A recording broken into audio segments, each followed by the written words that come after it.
ബഹുമാനപ്പെട്ട ഗുരുജനങ്ങൾക്കും സഹോദരി സഹോദരന്മാർക്കും ജഗദീഷിനെ ജഗദീഷാക്കിയ എല്ലാവർക്കും എന്റെ വിനീതമായ നമസ്കാരം.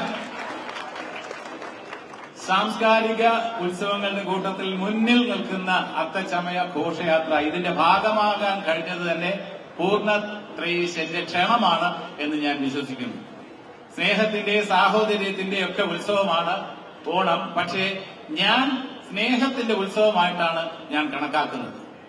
ഇവിടെ ഈ അധ്യക്ഷവേദി അലങ്കരിക്കുന്ന വ്യക്തിത്വങ്ങളുമായിട്ടുള്ള എന്റെ അടുപ്പം ഒന്നോ രണ്ടോ വാക്കുകളിൽ ഞാൻ സൂചിപ്പിച്ച് ഞാൻ എന്റെ പ്രസംഗം അവസാനിപ്പിക്കാം. ആദ്യം എനിക്ക് പറയാനുള്ളത്, എല്ലാവരും കാത്തിരുന്നു നമ്മുടെ ബഹുമാനപ്പെട്ട മുഖ്യമന്ത്രിയുമായിട്ടുള്ള എന്റെ അടുപ്പം. എനിക്ക് ധൈര്യമായിട്ട് പറയാം, ഈ സർക്കാരുമായി ബന്ധപ്പെട്ട ഒരു സ്ഥാനങ്ങളും എനിക്ക് വേണ്ട എന്ന് ആദ്യമേ പ്രഖ്യാപിച്ചതുകൊണ്ട് തന്നെ എനിക്ക് എന്തും വളരെ തുറന്ന് സംസാരിക്കാം. ബഹുമാനപ്പെട്ട മുഖ്യമന്ത്രിയെ കുറിച്ച് പലരും പലതും പറയും. Very dashing Satheesan, very daring Satheesan, very diplomatic Satheesan. ദോഷൈക ദൃക്കുകൾ പറയും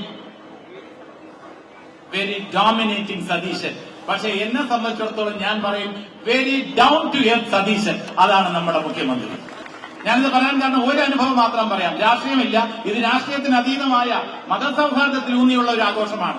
ഒരു ചെറിയ അനുഭവം പറയാം. ചെങ്ങന്നൂർ ഉപതെരഞ്ഞെടുപ്പിൽ എന്നെ ഒരു ദിവസം പ്രചരണത്തിന് കിട്ടണമെന്ന് അന്നത്തെ സ്ഥാനാർത്ഥി ആഗ്രഹിച്ചു. ഞാനവിടെ ചെന്ന് തുരുതുരാ യോഗങ്ങളിൽ പങ്കെടുക്കുകയാണ്. ഉച്ചയ്ക്ക് ലഞ്ച് ബ്രേക്കിൽ അവിടെ ചെന്നപ്പോൾ ഈ തെരഞ്ഞെടുപ്പിന്റെ പ്രധാനപ്പെട്ട ചുമതല വഹിച്ച നമ്മുടെ മുഖ്യമന്ത്രി ലിസ്റ്റ് നോക്കിയിട്ട് പറഞ്ഞു, എത്ര പ്രസംഗങ്ങൾ? 42 മീറ്റിംഗുകളോ. ജഗദീശേട്ടന് അത്രയൊന്നും പ്രസംഗിക്കണ്ട, ഒരു 21 അല്ലെങ്കിൽ 22, അതിൽ കൂടുതൽ വേണ്ട. അന്ന് ഞാൻ അദ്ദേഹത്തിന്റെ ആ പ്രത്യേകത മനസ്സിലാക്കി.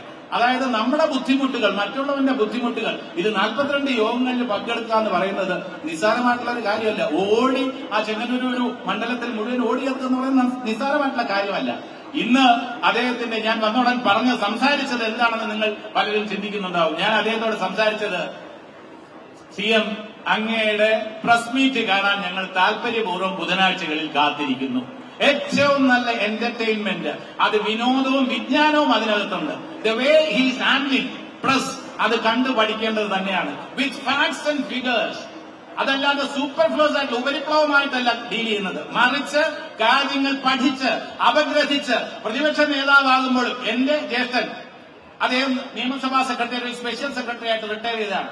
നിയമസഭയിലെ പ്രസംഗങ്ങളെല്ലാം ക്രോഡീകരിച്ച് പുസ്തക രൂപത്തിൽ പ്രസിദ്ധീകരിക്കുന്നു എന്നതുപോലെ തന്നെ നമ്മുടെ മുഖ്യമന്ത്രിയുടെ പ്രസ് കോൺഫറൻസുകൾ എല്ലാം തന്നെ അച്ചടിച്ച് പ്രസിദ്ധീകരിക്കണം എന്നാണ് എനിക്ക് പറയാനുള്ളത്. അത്ര താല്പര്യത്തോടുകൂടിയാണ് ജനങ്ങൾ കേട്ടിരിക്കുന്നത്. ഇത് രാഷ്ട്രീയമല്ല. ഞാൻ നിഷ്പക്ഷനായിട്ടുള്ള ഒരു കലാകാരൻ. എനിക്ക് കലാകാരന് ഈ സർക്കാരിനെ വിമർശിക്കാനും നല്ലത് ചെയ്യുമ്പോൾ പ്രോത്സാഹിപ്പിക്കാനും അഭിനന്ദിക്കാനും എനിക്ക് കഴിയും. അതുകൊണ്ട് തന്നെ ഞാൻ സ്ഥാനങ്ങൾ വഹിക്കാത്ത തന്നെ എന്തെങ്കിലും ജനപക്ഷ നിലപാടുകൾക്ക് വിരുദ്ധമായി എന്തെങ്കിലും വന്നാൽ അത് ചൂണ്ടിക്കാണിക്കാനുള്ള സ്വാതന്ത്ര്യം എനിക്കുണ്ട്. അത് ഞാൻ ചൂണ്ടിക്കാണിച്ചാൽ അതിനു വേണ്ട പരിഹാരവും അദ്ദേഹം സ്വീകരിക്കുമെന്ന കാര്യത്തിൽ എനിക്ക് യാതൊരു സംശയമില്ല. അനൂപ് ജേക്കബിനെ കുറിച്ച് പറയുകയാണെങ്കിൽ TM ജേക്കബ് സാറുമായിട്ട് ഏറ്റവും അധികം ഉണ്ടായിരുന്ന ഒരു കലാകാരനാണ് ഞാൻ. അദ്ദേഹത്തിന്റെ കുടുംബവുമായിട്ട് നല്ല ബന്ധമുണ്ട്. അനൂപ് ജേക്കബ് ഇവിടെ നിൽക്കുമ്പോൾ ഞാൻ ജേക്കബ് സാറിനാണ് ഓർക്കുന്നത്. ആ സ്നേഹവായ്പ കാളവയൽ മത്സരം ഒക്കെ തന്നെ ഞാൻ അതിൽ പങ്കെടുത്തിട്ടുണ്ട്, ജേക്കബ് സാറിന്റെ ക്ഷണം സ്വീകരിച്ച്. അതേപോലെ തന്നെ നമ്മുടെ ഫ്രാൻസിസ് ജോർജ് സാറ്, അദ്ദേഹമായിട്ട് ഞാൻ വർഷങ്ങൾക്ക് മുമ്പ് ഞങ്ങൾ ഫ്ലൈറ്റിൽ പോകുമ്പോൾ അന്ന് അദ്ദേഹം വളരെ സമയമെടുത്ത് എന്നോട് ഓരോ കാര്യങ്ങൾ സംസാരിച്ചപ്പോൾ വളരെ സത്യസന്ധനായിട്ടുള്ള ആത്മാർത്ഥതായിട്ടുള്ള ഒരു നേതാവിനെ ഞാൻ ഇതിൽ കണ്ടു. അതേപോലെ തന്നെ ഹൈബി ഈഡൻ എന്ന് പറയുമ്പോൾ നമുക്ക് ഏറ്റവും കൂടുതൽ ഊർജ്ജസ്വലനായ, പാർലമെന്റിൽ നമ്മുടെ ജനങ്ങളുടെ ശബ്ദം മുഴക്കാൻ ഏറ്റവും കൂടുതൽ താല്പര്യം കാണിച്ചിട്ടുള്ള യുവാക്കളുടെ എന്നും യുവത്വം കാത്തു സൂക്ഷിക്കുന്ന പ്രസരിപ്പുള്ള ഒരു നായകൻ, നേതാവ്. ഭാവിയിൽ ഒരുപാട് സ്ഥാനങ്ങൾ അദ്ദേഹത്തിന് വഹിക്കാൻ കഴിയും. പിന്നെ അതേപോലെ തന്നെ ദീപക് ജോയ്, നമ്മുടെ പ്രിയങ്കരനായ MLA ദീപക് ജോയോട് എന്റെ ഏറ്റവും അടുത്ത സുഹൃത്തും സഹോദരനുമായ രമേഷ് പിഷാരടിയാണ് ഇന്ന് രാവിലെ വിളിച്ച്, ഞാനിവിടെ കുഞ്ചാക്കോ ബോബന്റെ ചിത്രം ഹെയിൽ മേരി എന്ന ചിത്രത്തിന്റെ ഷൂട്ടിംഗുമായി ബന്ധപ്പെട്ട് ഞാനിവിടെ മഹാരാജാസ് കോളേജിലാണുണ്ട്. അപ്പോ ദീപക് ജോയോട് രമേഷ് പിഷാരടിയാണ് വിളിച്ച് പറഞ്ഞത്. അപ്പൊ രമേഷ് പിഷാരടി എന്റെ അടുത്ത് പറഞ്ഞു, ദീപക് ജോയ് എന്ന് പറയുന്നത് വളരെ ജനകീയനായിട്ടുള്ള ഒരു നല്ല MLA ആണ് ജഗദീഷ് ഏട്ടാ, അദ്ദേഹത്തിന് വേണ്ടി ഇന്നൊന്ന് വരണം. ഒരു ഷോർട്ട് നോട്ടീസാണ് എനിക്ക് കിട്ടിയത്, എന്നാൽ പോലും ഞാൻ വന്നു.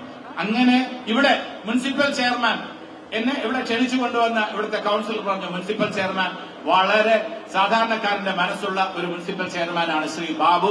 അപ്പൊ അതൊക്കെ കേട്ടപ്പോൾ സ്നേഹത്തിന്റെ മുഖങ്ങളാണ്. ഇനി സ്നേഹത്തിന്റെ മുഖങ്ങളെ കുറിച്ച് പറയുമ്പോൾ ഒരു വാക്കുകൂടി എനിക്ക് പ്രത്യേകം പറയാനുണ്ട്. ദാ ഞാൻ ഉടുത്തിരിക്കുന്ന മുണ്ട് നിങ്ങളൊന്ന് കാണുക. എന്താണ് ഇത് കാണിക്കുന്നതെന്ന് വെച്ചാൽ ഇത് ഓണക്കോടിയായി ശ്രീ കുഞ്ചാക്കോ ബോബൻ എനിക്ക് ഇന്നലെ സമ്മാനിച്ചതാണ്.